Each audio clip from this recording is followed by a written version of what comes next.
In the silent immensity of the Mexican highways, where the sun scorches the asphalt and the horizon resembles a line drawn in fire, Julián Méndez spent his days. He was a 62-year-old man, widowed for a decade, with no company but his white Freightliner and the voices on the radio that sometimes spoke to themselves. He was born in Zacatecas, but his home was the road.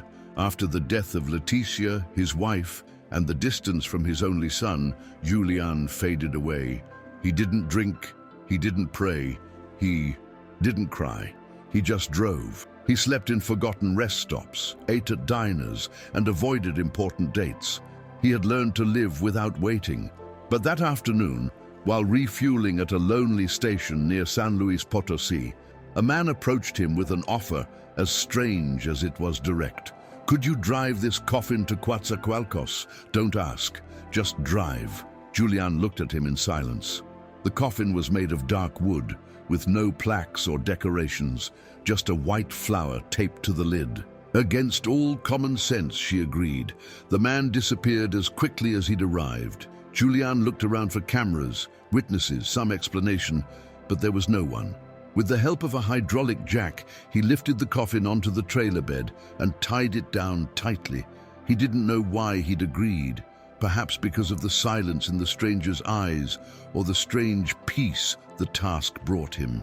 He resumed the highway without music, without thoughts, only the constant sound of the engine. For company, but he hadn't gone 10 kilometers when he felt a sharp blow on the bed. He stopped the truck. He got out. Nothing. He got back in. Another blow. This time louder. It was as if someone, or something, was calling from inside the coffin. Were you left with your heart on your sleeve? Then subscribe. This story is just beginning, and there are many more to tell. Julián stopped the engine and stood still, his hands still on the wheel. For a moment, he convinced himself he'd imagined it. The heat, the tension, the strangeness of the assignment, it could all have played tricks on him. But when he got out again and cautiously opened the rear hatch of the trailer, his heart leapt. The coffin was no longer tied down. It had been moved, lying diagonally across it, the white flower fallen to the floor and one corner torn off. He swallowed, checked for signs of intrusion, but everything was still locked from the inside. With more fear than logic, he approached the coffin. It had no visible locks. When he placed his hand on the lid, a blast of cold ran down his arm. In the middle of the desert, that didn't make sense. But he opened it, and what he found wasn't a body. It was an empty interior, except for an old black-covered notebook with yellowed pages. As he touched it, he felt a chill so deep that his vision blurred. He got back behind the wheel, but couldn't get the truck to start. The battery, which had been in good condition hours before, was now giving no sign. He banged on. The dashboard muttered profanities, but the vehicle didn't respond. He grabbed the notebook on impulse and opened it. The first pages were blank, but on the next, a sentence appeared freshly written, as if someone invisible had written it seconds before. "You are not alone, Julián. The journey is just beginning." He dropped the notebook abruptly. His name. How was that possible? No one knew he'd accepted this assignment. No one had seen him carry the coffin. And yet someone, or something, knew him. Sweat began to run down his back, and for the first time in a long time, he felt truly afraid. Not of the road, not of the thieves or the insomnia, but of what he couldn't explain. Minutes later, as if the shock had been enough to reset reality, the truck started. Julián didn't understand a thing, but he kept driving. He wasn't planning on returning to the station or talking to anyone. All he wanted was to get to Coatzacoalcos, deliver that coffin, forget about the whole thing and return to normal. But as he continued along Highway 57, something changed. The GPS signal disappeared.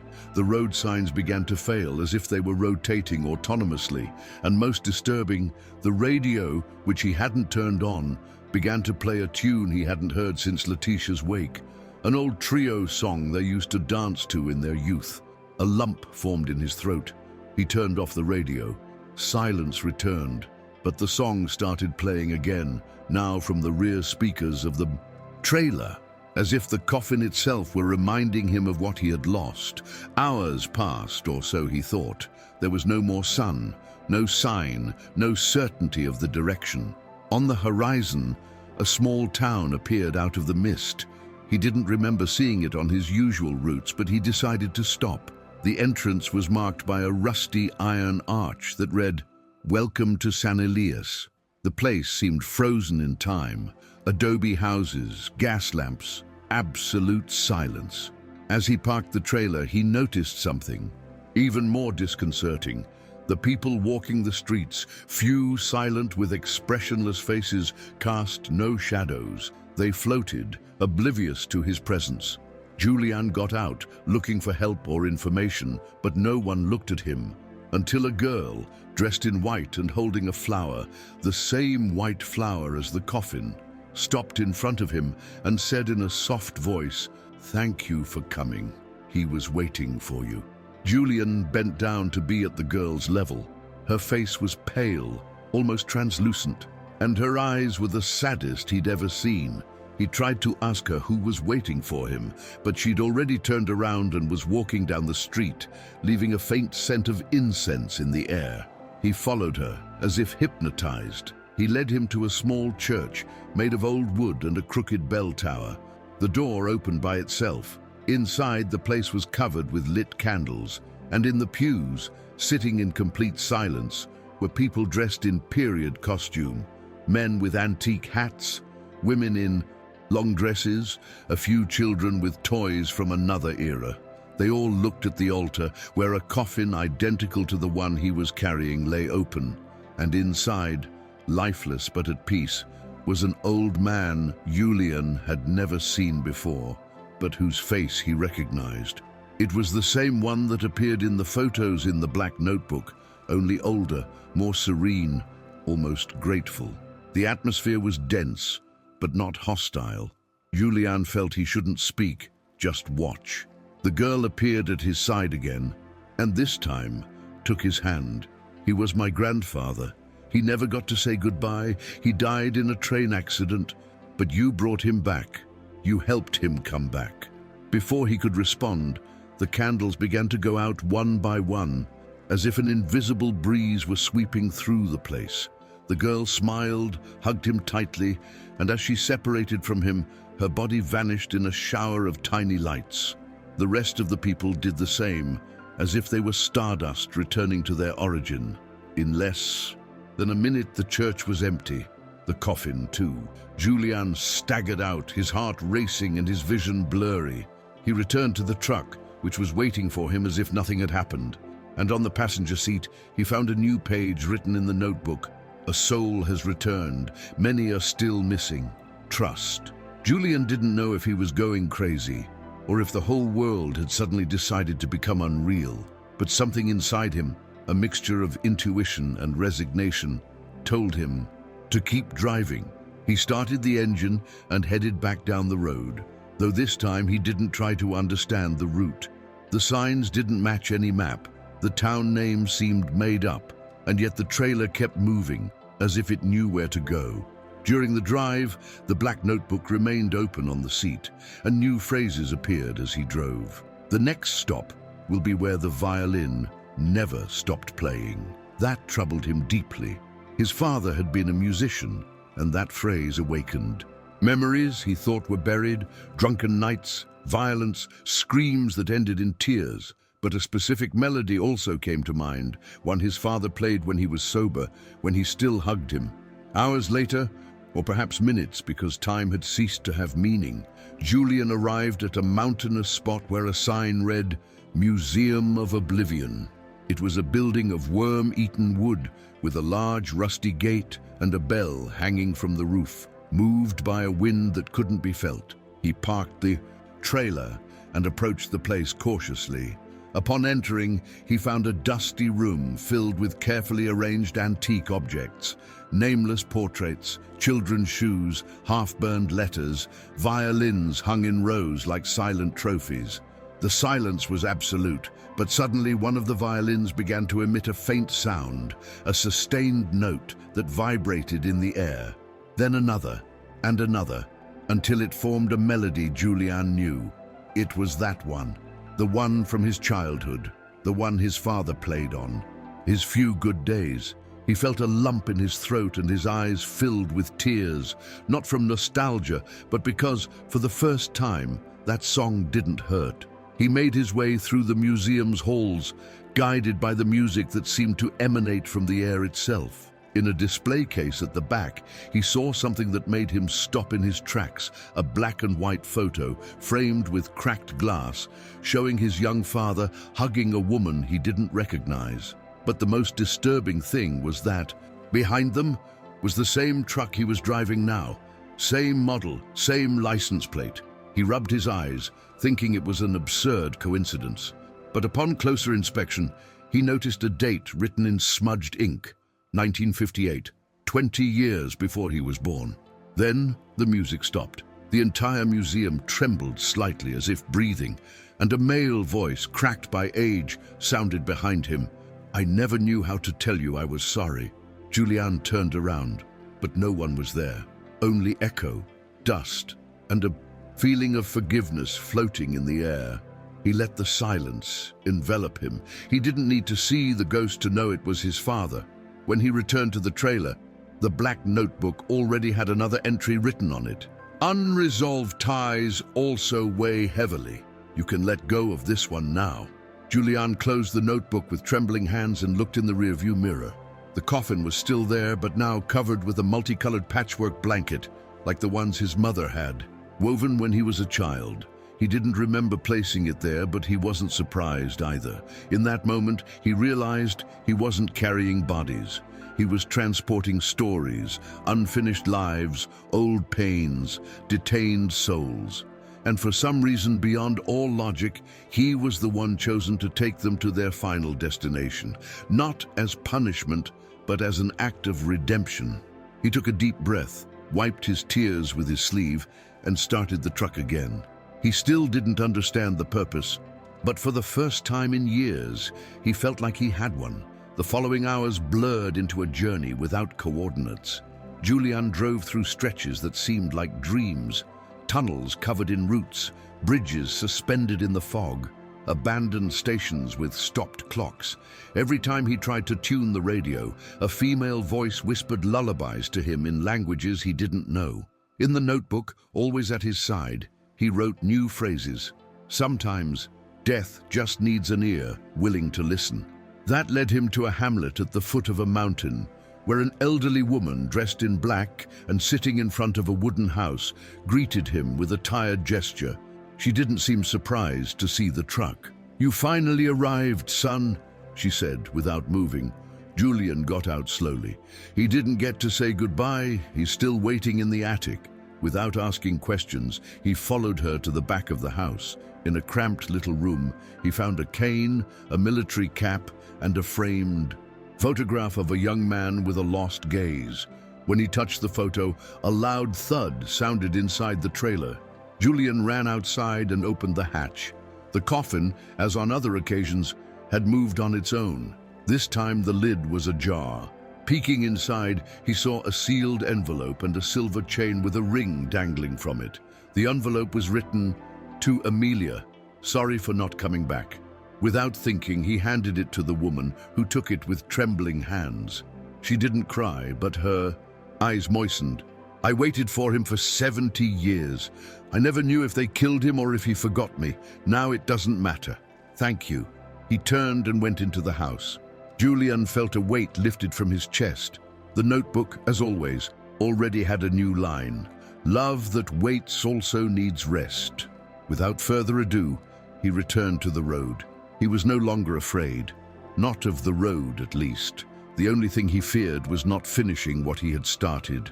He was driving at night when he spotted a rusty sign that read, "Shelter of the Fallen." Beside him, a barely visible dirt road wound through tall, dry bushes. Julián hesitated, but the compass on his dashboard, which he didn't normally use, began to vibrate intensely. He followed it. After 10 minutes of driving along a winding path, he came to a clearing where a small cabin lit by gas lanterns was waiting for him. Outside, sitting in a rocking chair, a man in his 40s played a harmonica. He had a blank stare, like someone who'd been waiting for years without knowing why. Julián got out of the truck, and without anyone saying a word, the man stood up and approached the trailer. "You hear it too, right?" he asked in a hoarse voice. Julián nodded, not knowing exactly what he meant. "I've been hearing footsteps in the night for years, and crying, but no one's there." He invited him in. Inside the cabin, there were photographs everywhere. Men in uniform, children on bicycles, women with scarves. In one corner, a huge portrait showed the same man playing the harmonica, but with another at his side, an identical twin, dressed in military garb. Julián approached and read the name on the plaque. Tomás and Ezequiel, inseparable brothers. The host looked at him silently and said, "He died in combat. He never returned, but I kept hearing him." Julián understood. He went out to the trailer, opened the coffin, and there it was. An old military helmet, a letter stained with dirt, and a handkerchief with embroidered initials. He handed them to him without a word. The man hugged them tenderly, as if they were his brother's own body. He wept shamelessly, and when he turned to thank him, his silhouette began to blur in a silvery haze. Another soul freed, another weight left behind. That morning, Julián parked on the shore of a lake that wasn't marked on any map. The water was as dark as ink, and the moon reflected back with supernatural clarity. He got out of the trailer just to stretch his legs, but he felt a presence beside him. A young woman in a light blue dress watched him silently. There were no shadows under her feet, nor steam rising from her breath despite the cold. "I'm not looking for a ride. I just want my daughter to know that I love her," she said without looking directly at him. She handed him a carefully mended rag doll and disappeared into the trees. Julián, not fully understanding, returned to the truck. The address of a house was already written in his notebook. 14. Jacarandas Street, in a neighborhood he knew well. He decided to go at dawn. When he arrived, the neighborhood was silent. He knocked on the door with the doll in his hand. A teenage girl opened it, looking suspicious. "Are you Lucia?" asked Julián. The young woman nodded. "This is yours, from your mom." She froze. "My mom died when I was 5. That doll, she was with her in the accident. They said it was lost." She held it carefully, as if it were fragile, and began to cry. Behind her, an older woman appeared, probably his grandmother. Julián didn't stay to explain. He just returned to the truck with a lump in his throat and started driving. This time there was no sentence in the notebook, just a blank page and a hand-drawn flower, as if the same girl from the beginning was telling him, "Keep going, you're doing well." And he believed it. The landscape changed again. Now, dry hills and a crosswind forced him to drive more slowly. It was then that he saw a handwritten sign, "Fare for those who didn't return." He ignored it at first, thinking it was a joke, but a few meters ahead, a cream-colored tent stood in the middle of the field, lit by old flickering bulbs. Curious, he stopped. Inside, dozens of photographs hung from the ceiling like banners, faces of children, the elderly, couples. In the center, a blind woman played a harp. Sensing his presence, she stopped playing and spoke to him as if she knew him. "Not everyone dies in peace. Some are just waiting to be named." She handed him a crumpled piece of paper with an address. Panteón de los Olvidados, Parcela 312. Julián felt the weight of the message. He got into the truck and drove there without hesitation. When he arrived at the cemetery, the atmosphere was thick, as if the graves were breathing. He found the plot, an unmarked wooden cross, deteriorated by time. When he opened the coffin, there was a music box inside, still working. When he turned it, the same melody the blind woman had played on the harp. "Blade."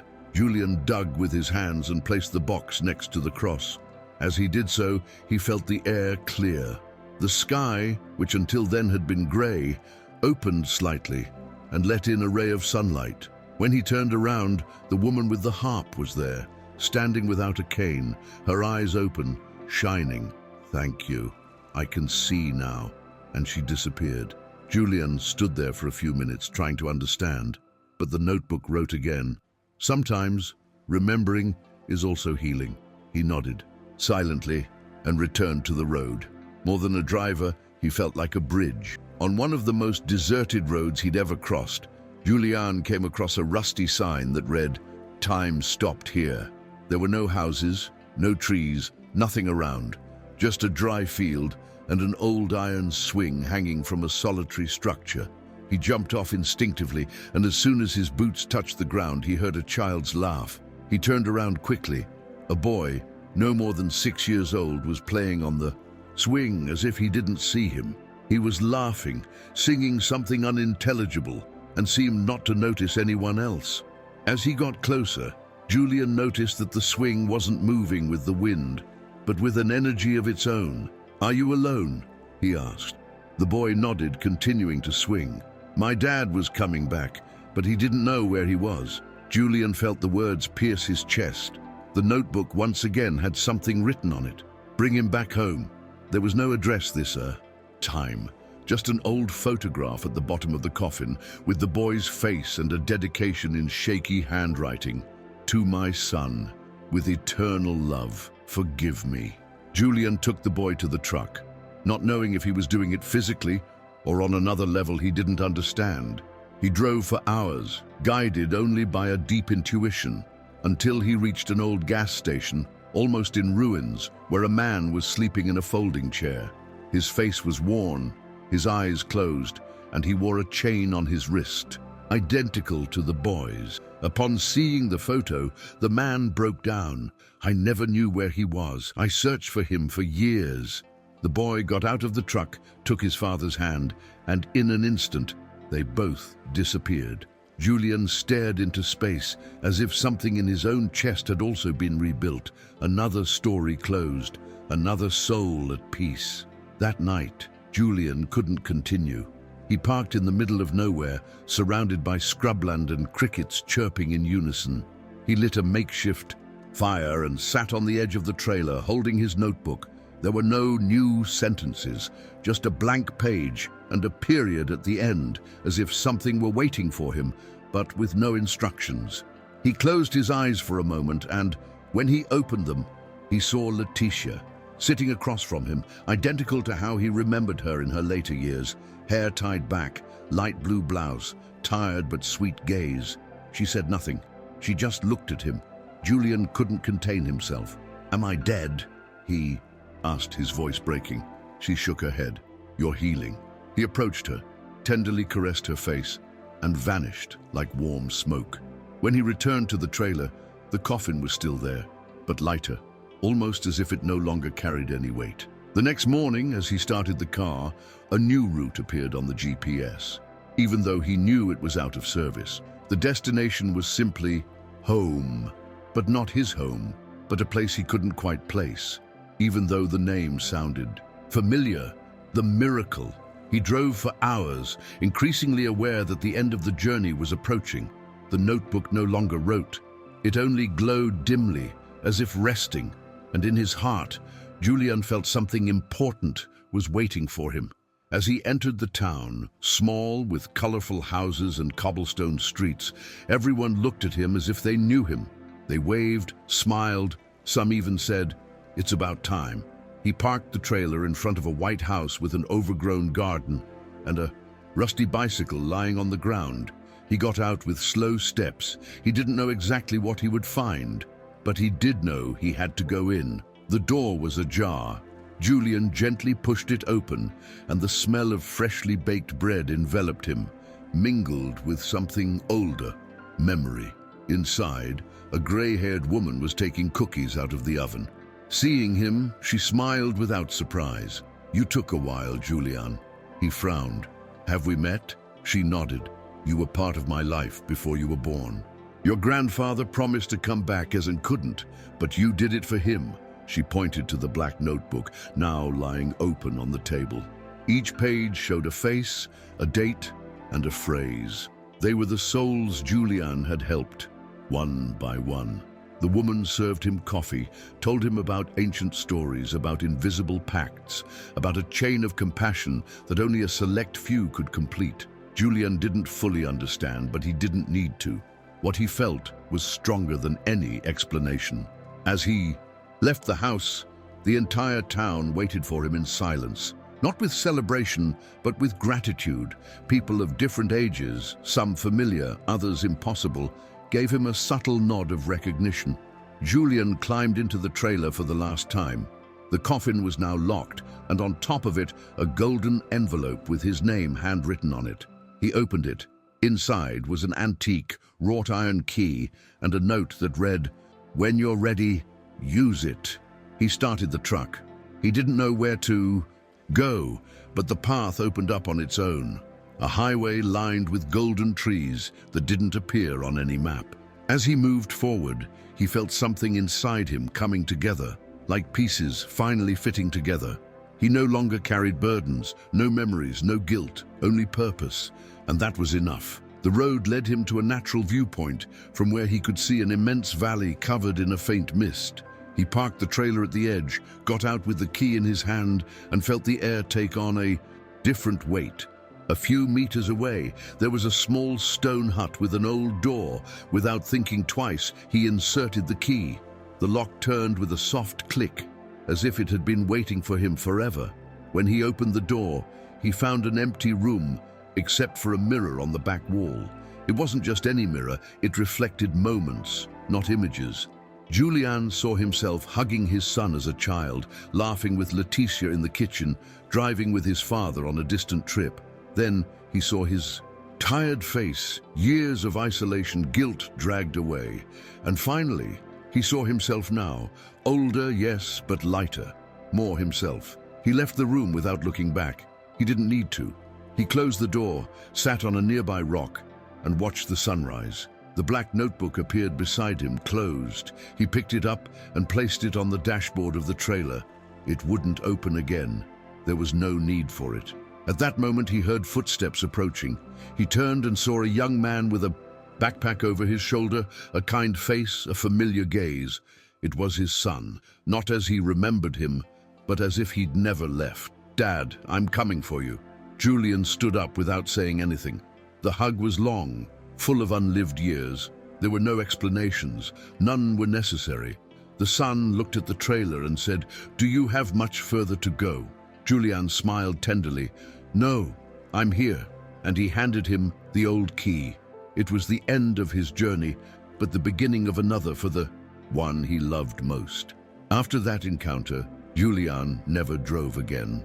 He sold the trailer to a young man with a restless gaze who said he wanted to explore the country with a purpose. He gave him the black notebook, the golden key, and one last piece of advice. Listen beyond the noise. Sometimes what's important isn't seen, it's felt. Then, he settled into a small house on the outskirts of El Milagro, surrounded by bougainvillea and with a rocking chair facing the road.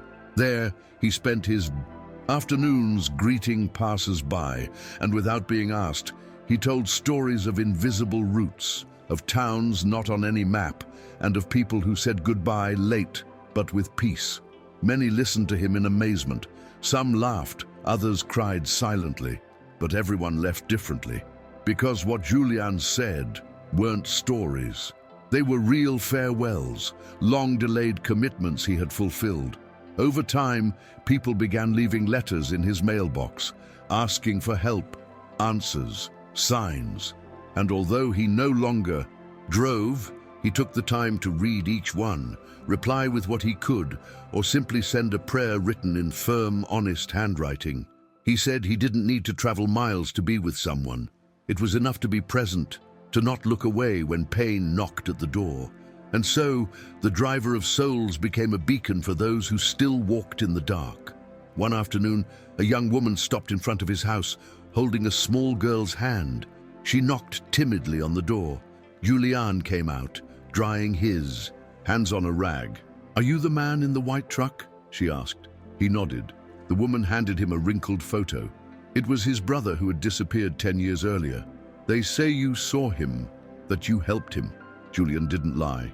He didn't give any details either. He simply invited her to sit down and offered her coffee. He told her what his brother had told him, that he loved her, that he hadn't left by choice, that he thought about her every day. The young woman cried silently, and the girl sat on Julián's lap without fear, as if she had known him forever. When they left a white flower on his table, the same one from the first coffin. If any part of you was moved by this scene, support us by subscribing. That way we can continue bringing you stories like this. Over time, that white flower became a symbol. People left it as they passed by, as a sign of gratitude or hope. Sometimes travelers would come asking for him as if they were looking for a wise man. Julián only offered them his silence, a warm cup of tea, and if necessary, a story. But he never sought to be a guide. He said he was merely a witness, one who didn't dare ignore what others did, a bridge that for some reason had been given the opportunity to redeem not only others but himself, because in every soul he had helped, he had also rediscovered lost fragments of his own story, fragments he hadn't even known were missing, and by uniting them he had become a different person, lighter, more whole, more human. One day, while sweeping the entrance, a young man in his 20s approached him with a backpack over his shoulder and a nervous look on his face. "They told me you can help me find my mother. She died when I was a child, but I can't remember her." Julián invited him in, served him a coffee, and asked him to talk. The young man told of a recurring dream, a woman combing her hair next to a window with red curtains. "I feel like she's waiting for something, but I don't know what." Julián listened in silence, then got up and went to a small trunk where he kept things people left for him. He returned with a music box that, when opened, played a soft melody. The young man paled. "That song, my grandmother hummed it when she talked about her." He hugged him, not understanding how, but knowing that somehow he had received part of the answer he was looking for. There weren't always concrete objects or messages. Sometimes all it took was listening, attentively, and allowing the other person to unburden themselves. Julián learned that many people didn't need supernatural answers, but rather a place where they were seen, heard, and acknowledged. His home became just that, a space to pause, a corner where life stopped to catch its breath. It didn't matter if you came from the north or the south, if you were looking for someone or yourself. There, words carried a different weight, and silences were as necessary as hugs. Julián didn't heal anyone. He only offered a clean mirror where everyone could look at themselves without fear, and in that reflection, begin anew. Over the years, Julián began to write, not about ghosts or phenomena, but about encounters. He filled notebooks with simple stories, the woman who was looking for her sister, the boy on the swing, the musician's last letter. He didn't use real names, but each story had a soul.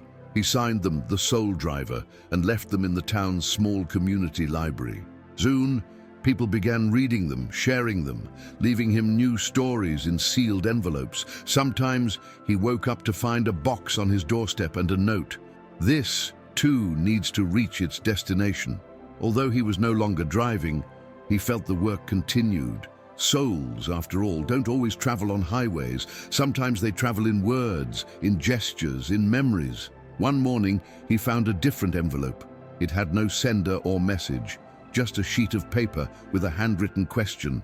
"And you, Julián, are you ready to go home?" He stared at it for a long time. It was the same handwriting that had filled the black notebook years before. He didn't feel fear, but rather a deep calm, as if everything were about to come to a close. That night, he prepared one last letter. He didn't say goodbye or explain anything. He only wrote, "Thank you for listening. If the road ever gets dark, light a story. I'll be there." Then, he placed the letter on the table, lay down on his bed, and closed his eyes with a smile. He wasn't cold. He didn't feel pain, only a gentle breeze coming from afar, as if Letitia were calling him softly. The next morning, the town woke up in silence. It wasn't sadness that was felt, but a kind of deep respect. The news that Julián had passed away spread without words.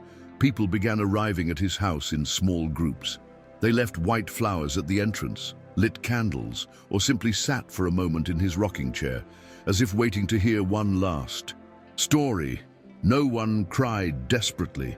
Everyone understood that his departure wasn't a loss, but a closure, a door that opened onto another kind of journey. The driver had finished his route and was now part of the journey for everyone else.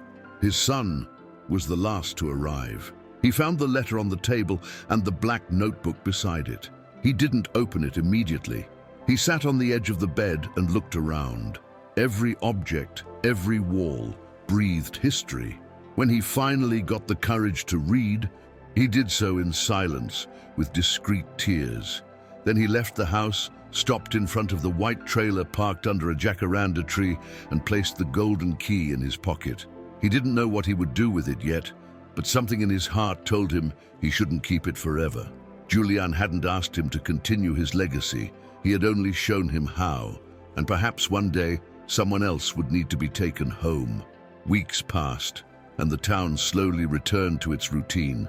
But something had changed. The neighbors began to talk more often to each other, to take an interest in each other's stories. The library doubled its activity.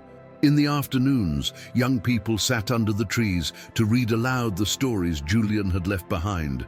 And they weren't just words. Each reading awakened something: memories, emotions, dormant questions. Some began to write their own stories, as if, in doing so, they were also freeing themselves from something. Julián's house was declared a town heritage site.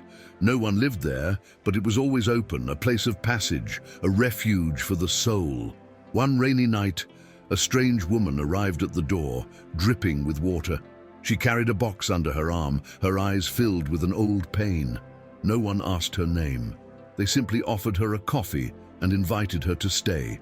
She left the box on the table, and when she opened it, they found letters never sent, family photos no one recognized, and a diary with the phrase, "For when someone wants to listen."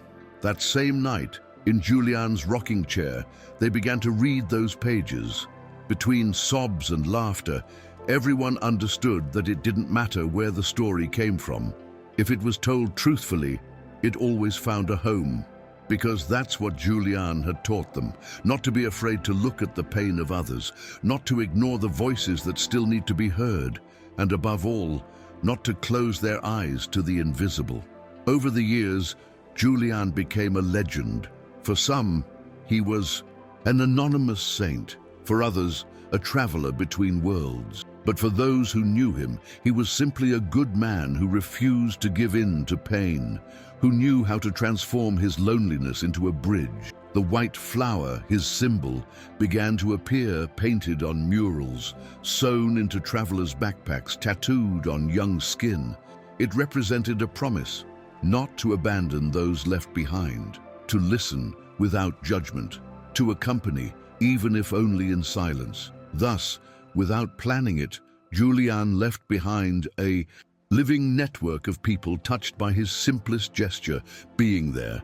In every corner of Mexico, someone had a story with him. A fleeting encounter, a letter received, a glance held when no one else would.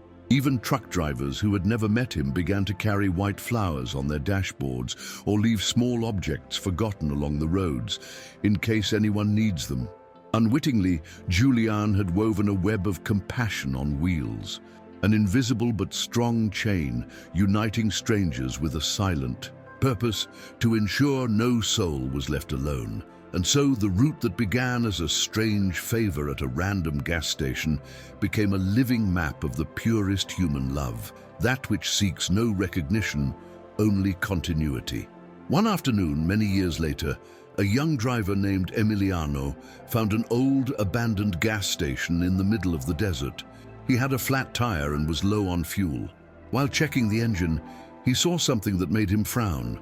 A faded mural on the side wall showed the profile of an older man with a white flower in his hat. Beneath it, a phrase was written in almost erased letters. "Listen, there begins the road."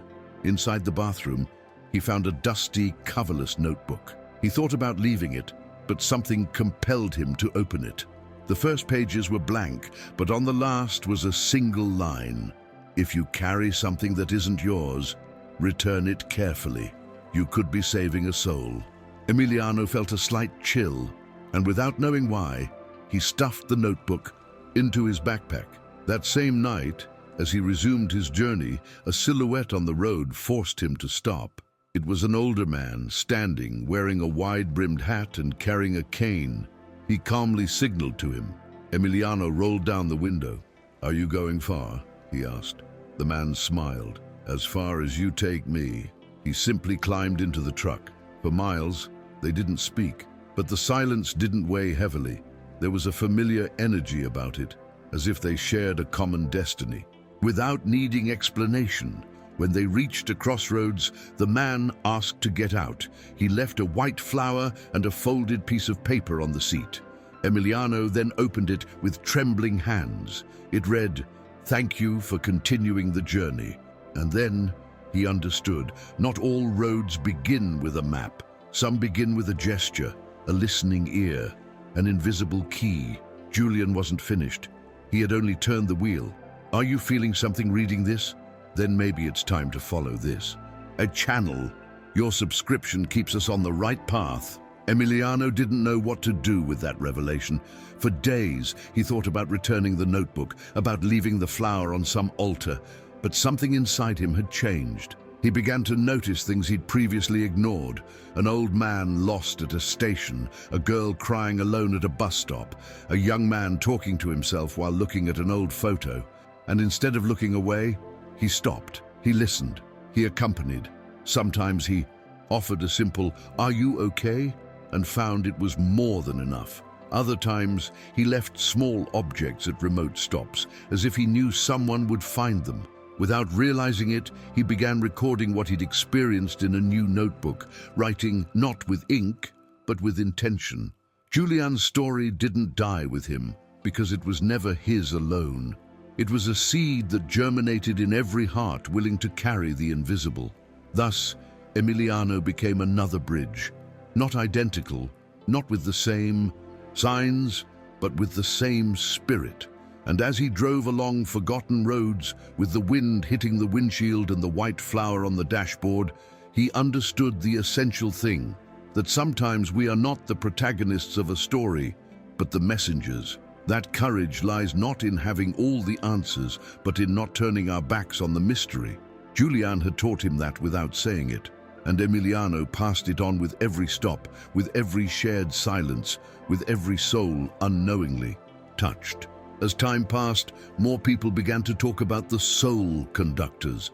It wasn't an official title, nor was it something taught, but every time someone helped another without expecting anything, they left a white flower. On rearview mirrors, at bus stops, on hospital doors. Social media began to fill with short stories. A woman gave me a letter from my deceased grandmother and disappeared.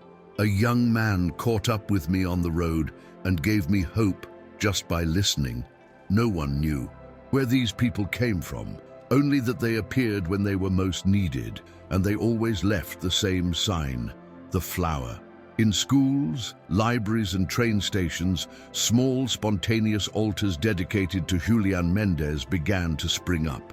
Not with candles or prayers, but with photos of loved ones, objects that represented farewells, open notebooks for anyone who wanted to write. Children would ask, "Who was Julián?" And adults would reply, "A man who decided not to pass by." That simple phrase became a motto, a tattoo, a farewell letter, because in the end, Julián's story wasn't about the dead, or ghosts, or even miracles.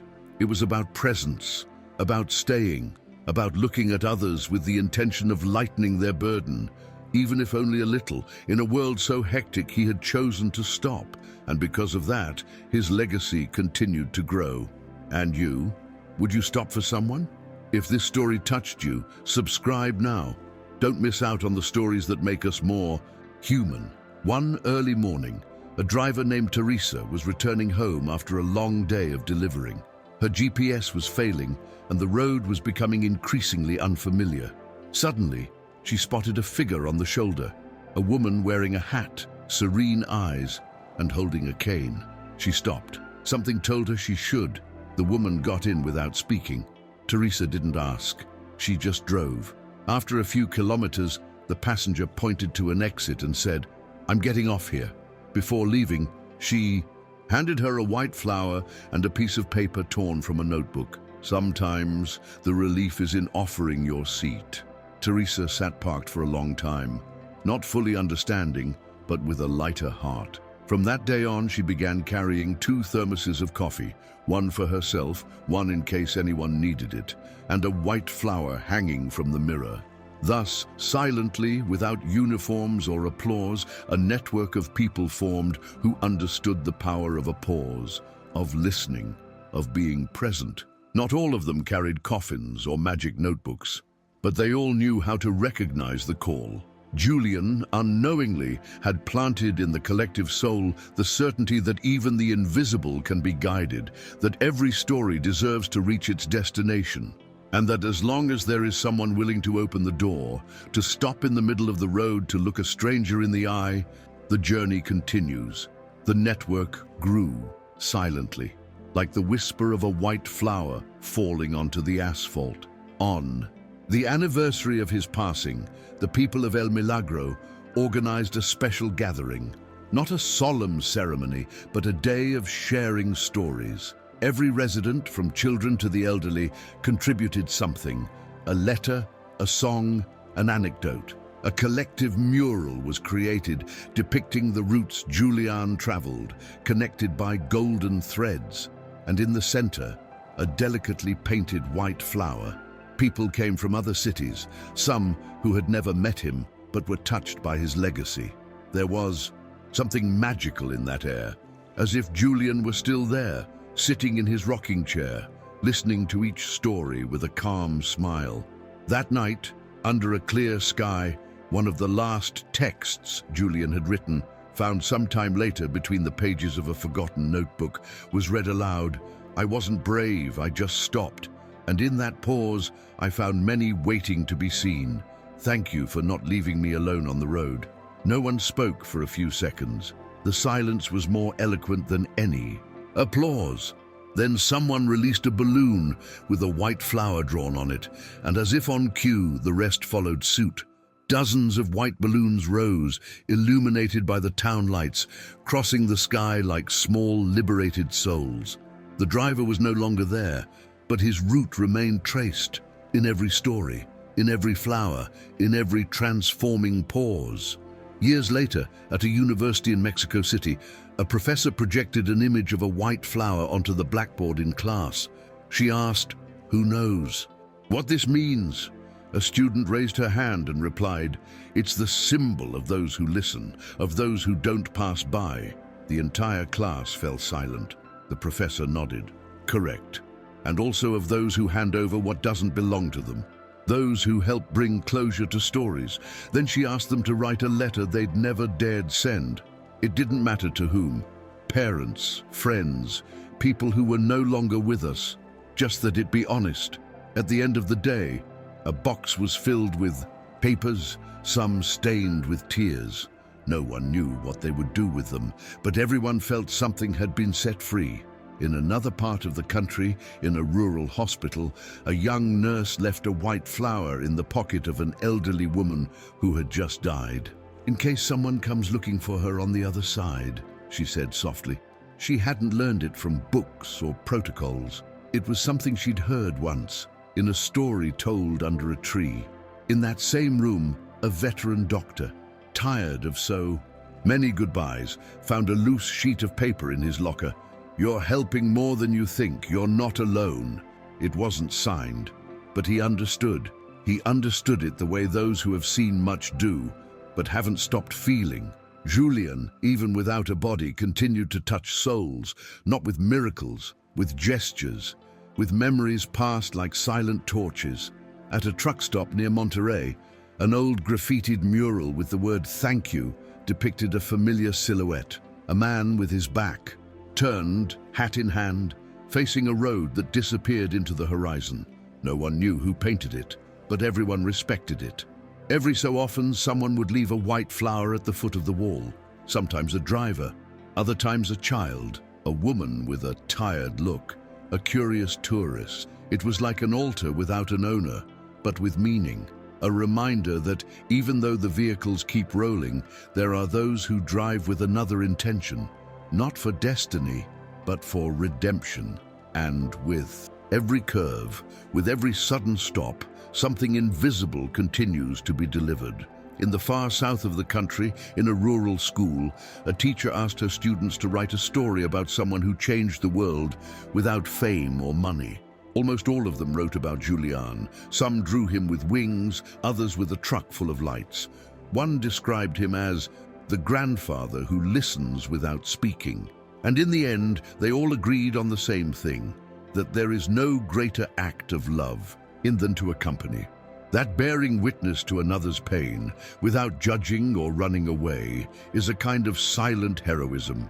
The teacher, moved, left all the stories in a box and sent them to El Milagro, along with a letter that said, "Here, where no one knew him, we all feel him close."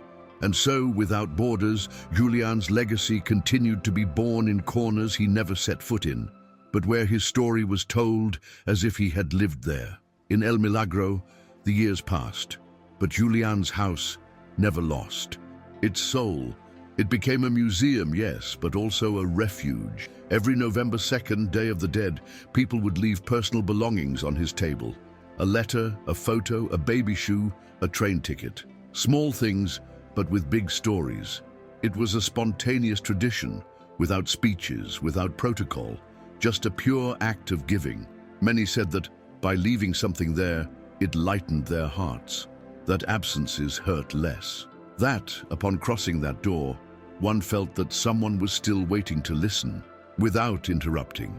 On one of those anniversaries, an elderly woman left a small urn of ashes and a note. "I didn't know where to say goodbye to him, but you, Don Julián, would know how." No one saw her arrive, nor did they see her leave. But the next day, the urn was gone, and in its place was a white flower and a new phrase carved into the wood of the doorframe. "Everything given with love finds its way." The entire community understood the message. Julián wasn't dead. His soul had found a way to stay, to serve, to continue being part of the journey, because some presences don't need a body, only a will. And he, even from the other side, continued to guide. One day, a journalist traveling through forgotten towns heard about Julián Méndez and decided to investigate. He arrived at El Milagro with cameras, microphones, and a prepared script. But upon entering the house, something changed. He left the camera off, sat silently, and listened. For hours, he didn't ask questions. He just took notes. He talked to neighbors, read letters, touched the back of the rocking chair. At the end of the day, he wrote a single sentence in his notebook. "This isn't a report, it's a farewell." When he published his story, he titled it, "The Man Who Didn't Pass By." The article went viral, but the most important thing was what it generated. Thousands of readers began to tell their own stories of inexplicable encounters, of anonymous help, of brief but eternal companionships. Julián became a symbol of something bigger than himself. And so, over the years, the story of the truck driver who agreed to transport a coffin without asking questions transcended reality. It became a lesson, a myth, a consolation. In schools, it was read as a story. In churches, as an example. On lonely roads, as a prayer. And it didn't matter if all the details were true. What was true wasn't the chronology, but the echo it left behind. Because Julián reminded us of something the world had begun to forget. That souls don't need great miracles to heal. Sometimes a gesture is enough, a flower, a shared silence, an open notebook, and the courage not to look the other way when life or death demands to be accompanied. At a gas station in the north where it all began, there are still those who remember that strange afternoon. The oldest employee swears he saw Julián load the coffin alone, without anyone's help. and that since then, something at the station has changed. The lights flicker every time. Someone tells their story. Some drivers leave white flowers at pump 3, others simply touch the mural painted on the back wall and close their eyes for a moment. They're not looking for answers, just connection, because those who have spent a lot of time on the road know that there are things that can't be explained, but can be felt. And that, amid the noise of the engine and the dust of the road, there are moments when the invisible becomes present. Julián never sought to be remembered. He never thought of leaving a legacy. He simply accepted a burden that seemed absurd, and in the attempt to surrender it, he ended up finding meaning. He witnessed the pain of others, a mirror of memories, a bridge between worlds, and in the end, that was enough. He didn't change the world with speeches or exploits. He did it with silence, with listening, with presence. And perhaps that's why his story hasn't been forgotten, because it reminds us that we can all, in some way, be drivers, not of trucks, but of souls, of consolation, of farewells.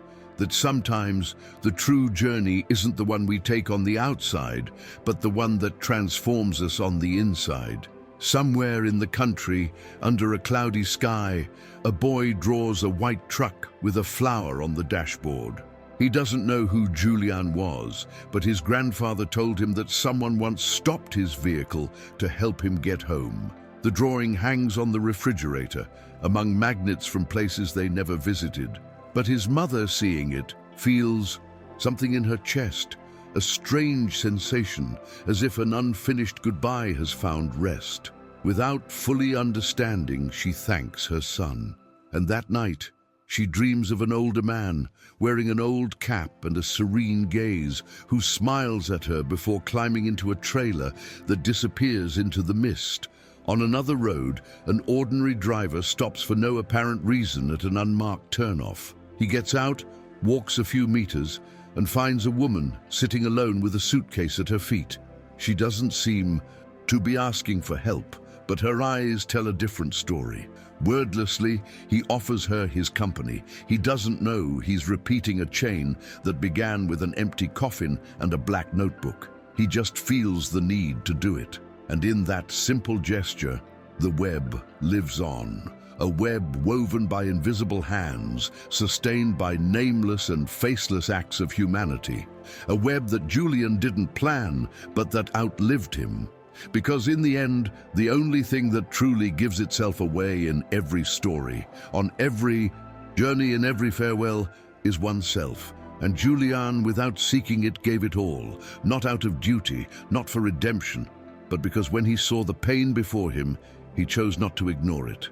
And in that simple, human, and silent act, he changed hundreds of lives, starting with his own. If you've made it this far, it's because something in you wants to stay. Support us with your subscription so this network of stories never goes out.